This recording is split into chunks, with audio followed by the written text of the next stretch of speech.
बिस्मिल्लाहिर्रहमानिर्रहीम। सैयदना करीम सल्लल्लाहु अलैहि वआलिहि वसल्लम। मैं हूँ होम्योपैथिक डॉक्टर ज़फ़र हमीद मलिक। आज आपको इस मुख्तसर सी वीडियो में दो चीज़ें बताऊँगा। एक तो आप जब भी किसी होटल में जाते हैं तो सबसे पहले जो आपके पास चीज़ आती है वो है मेन्यू।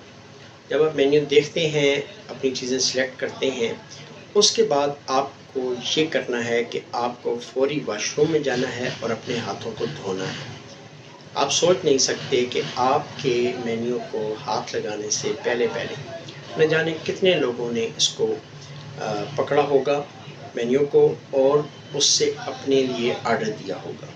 तो इस तरीके से आप जल्दी इमराज से बच सकते हैं। दूसरी टिप उन नमाजी लोगों के लिए है जो मस्जिद में जाते हैं, वज़ू करते हैं और मस्जिद की टोपियाँ यूज़ करते हैं। कोशिश करें कि टोपी आप अपने लिए मखसूस साथ लेकर जाएं। अगर आपने मस्जिद में टोपी यूज़ करनी भी है तो कोशिश करें कि खुशक सर पे यूज़ करें। अगर आपका सर गीला होगा और आप उस पर ऐसी टोपी यूज़ करेंगे जो किसी ने पहले यूज़ की है और उसको सर पर किसी किस्म का कोई स्किन का प्रॉब्लम होगा तो मे बी ऐसा स्किन का प्रॉब्लम आपको भी शुरू हो जाए। ये दो एहतियातें अपनी ज़िंदगी में ज़रूर करें और ऐसी नॉलेजेबल वीडियोस के लिए आप मुझे फॉलो कर लें। अपनी दुआओं में मुझ चीज़ को नाम लेकर याद रखें।